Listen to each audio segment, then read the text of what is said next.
Welcome to SVG-TV News for Thursday, September 21st, 2017. I am Jennifer Richardson with the details. Serious investments are needed in food production in order to sustain the livelihood of all Vincentians. That's according to the Chief Agricultural Officer, Ashley Kane, as he spoke at the launch of activities to be held in commemoration of World Food Day. This year's activities will be held under the theme, Change the Future of Migration, Invest in Food Security and Rural Development. Given the biblical example of the Jewish people's failure to ensure their food security, which led to their enslavement, Kane stressed the need for more attention to be paid to food security and nutrition here in SVG. My challenge is that during this celebration of World Food Day, to me the theme is a little bit strange, and we may ask, change the future of migration, invest in food security and rural development. But I dare say that if we do not pay serious attention to investing in sustained food production, particularly in rural communities where we can build strong rural livelihoods, many of our children will go away. They'll go on the boats, they will go all over the place, because we will not be in a position to sustain our own livelihoods and the future of our children and our people. So it is a very deep, it's a very deep theme, which is the World Food Day people have selected this year. And I look forward to us giving it serious attention. Also speaking at the launching ceremony was Permanent Secretary of the Ministry of Agriculture, Raymond Ryan, who stated that in developed countries, agricultural income and growth are dependent on the breakthrough of technology, and highlighted the importance of education and investment in the sector. Developing countries need to improve access to food by strengthening markets and agribusiness, providing education and health services, investing in infrastructure, and fostering broad participation. The major challenge ahead is to ensure food security for families living in poverty. This large and complex task involves increasing agricultural output, reducing poverty, and improving health and nutrition. Progress has been made in the past 25 years in improving living conditions, but not everyone have benefited. As a matter of fact, in St. Vincent and the Grenadines, we have been able to reduce hunger from 14 to 4% in just a few years. The Food and Agricultural Organization's representative, Dr. Colleen Phillips, said currently malnutrition is a global issue, with the world needing to produce 60% more food by 2050 to accommodate population growth. Phillips added that investing in sustainable food systems and rural development will also include developing strategies against climate change and migration problems. Our hope is that you celebrate the year's activity and that we become cognizant of the challenges ahead. The FAO wishes you a successful period of celebration, and we want to leave you with this particular thought. Agriculture and rural development are key to addressing the root causes of migration. It is imperative, therefore, that the government and people of every single nation worldwide embrace and understand the fact that investing in sustainable food systems and rural development means addressing some of the major global challenges, from feeding the world's growing population to protecting the global climate and tackling some of the root causes of migration and displacement. And Senior Forestry Officer Cornelius Richards said greater emphasis must be placed on the participation of the youth and fisher folk in SVG in order to build the agriculture and fishery sector. Richards said there are a lot of ways to get the youth more involved in the process. However, not enough attention is being paid to this area. We're also going to have, for the first time this year, a National Youth Symposium. And this symposium is designed primarily to foster a sense of interest in our nation's youth where agriculture and agriculture enterprise is concerned. This event will take place at the A-Level College, and we'll be selecting from among our youths in St. Vincent a particular class of attendees. And the intention is to use this opportunity to platform a national program that would address the whole question of youths and youths' involvement in agriculture and agriculture development in our nation. In addition to that, we'll be having a visit to the Grenadines. Beckway? The idea behind this is that we have not really been reaching into the Grenadine Islands as we ought to. And I think a lot of it has to do with the fact that we have limited resources, but that is no excuse. So this year we have decided to go to Beckway. We'll be meeting with the fisher folks on Beckway, where we would be the guest of the fisher folks in looking at the processing around the fishing industry. Richard said as part of this year's World Food Day activities, they will be reaching out to the schools to get more students involved in the process and for them to gain a greater appreciation for the sector. In addition to that, to complement the Youth Symposium, Youths in Agriculture, we'll be having a school study tour this year. The idea, we'll be working with 3 schools on mainland St. Vincent, and we'll be taking them to several locations on the island where they can see agriculture at its finest, from production through to marketing, processing, all stages of agriculture within a one-day capsule.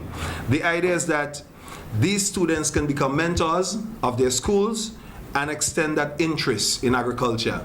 So that school tour, I'm really looking forward to that as a heightened event of our activities.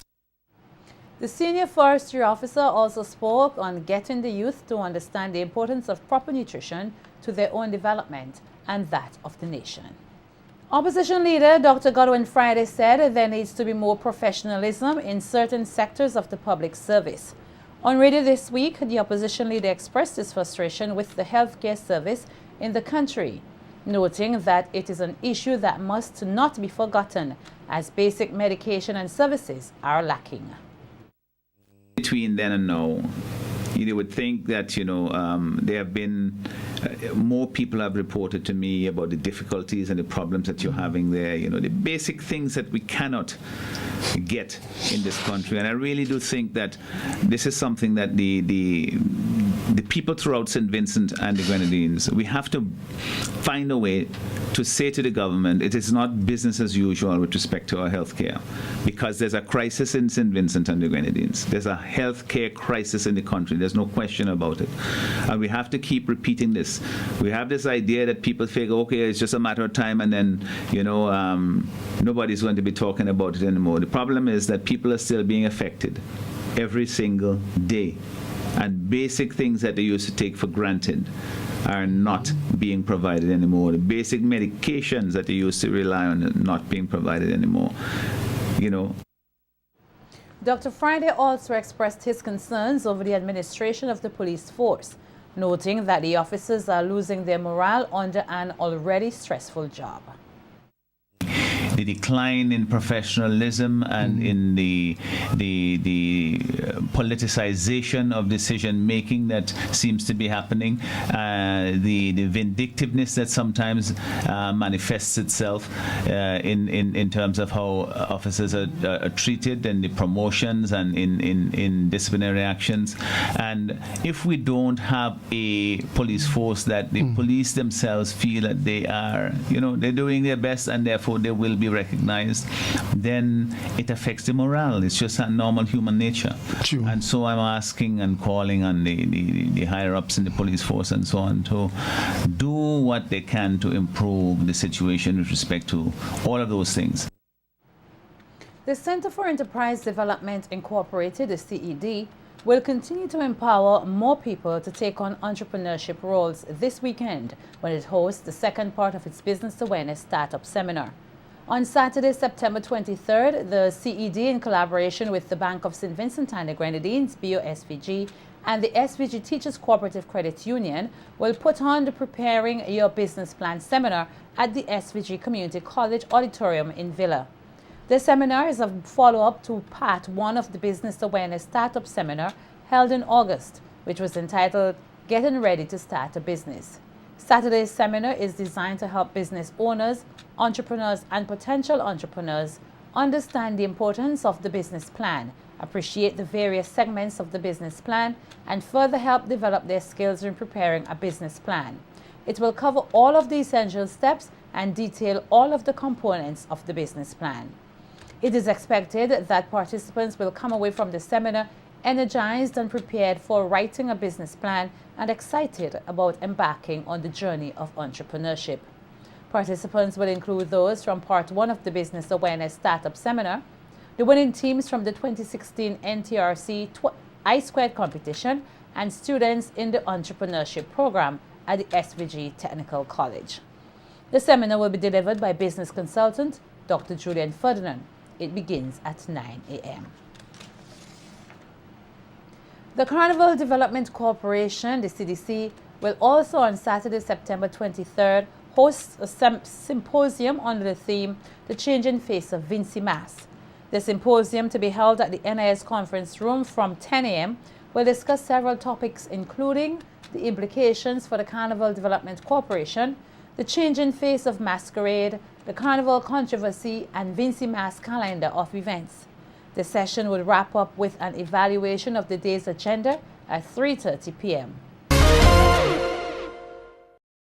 The police here are investigating the apparent abduction of a 6-year-old girl from the New Montrose area on Tuesday night.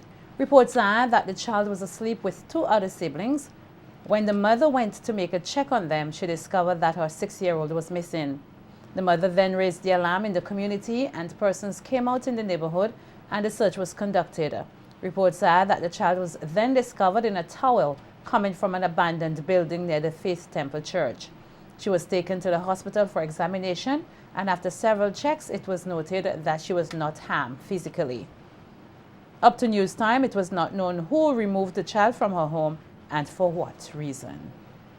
In other news, police are also investigating the assault of a 20-year-old mother of New Montrose. Reports are that the young mother was coming from the hospital with her 3-year-old daughter when a masked attacker took away the child's lunch bag. When he realized that it was empty, he flung it back at the mother, pushed her down, and began beating her with a cane. The young mother reportedly sheltered her child from the blows inflicted by her attacker, who then demanded her cell phone. Neighbors were alerted by the mother, and the police was called into the scene. The mother sustained minor injuries, and her 3-year-old child was unharmed. Disturbed by the prevalence of domestic violence in this country, librarian and social media activist Asbert Williams is spearheading a movement to address the issue. In an interview with SVG Television News earlier today, Williams said that he is using his popularity on social media to tackle the issue on the ground in the various communities. He said that this will begin with a panel discussion to be held this Saturday the 23rd at the Stubbs Community Center from 7 p.m. Williams said there will be several speakers from various fields, including psychologist Dr. Giselle Miller and persons affected by domestic violence. In my opinion, it's going overboard now. It's really going overboard now.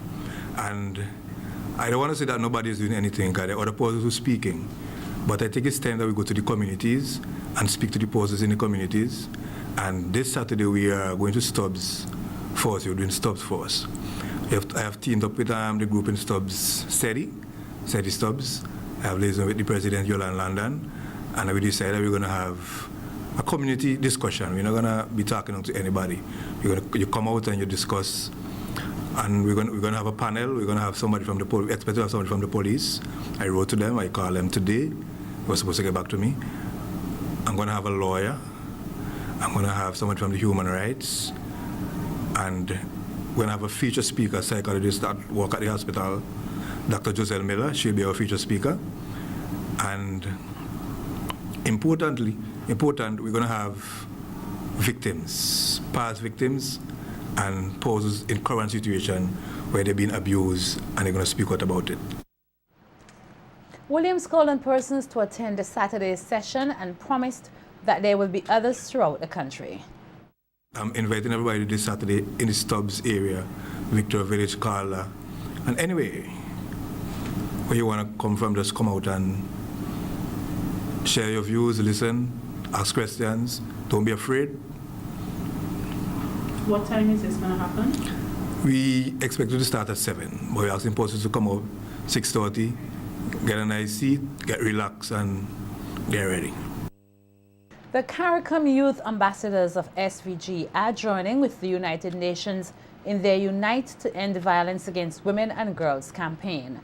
The cause, which is also known as Orange Your Day, aims to have persons around the world wear the color orange or wear an orange ribbon on the 25th of every month of the year for 2017.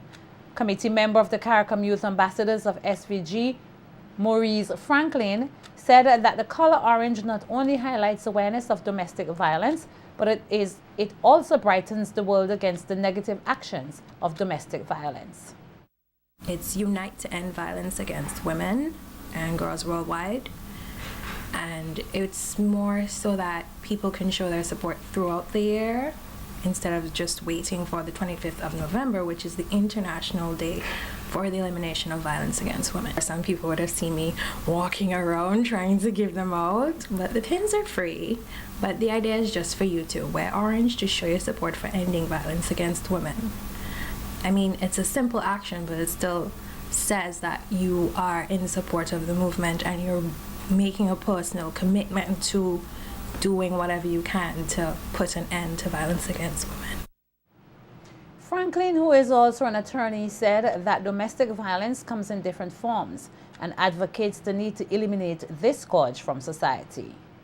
Our perception of violence is somewhat limited. Like we think, oh, okay, violence is just physical abuse, but it can also be financial abuse. It can be, how do I put this, internet abuse, like say when we post the nudes and stuff like that.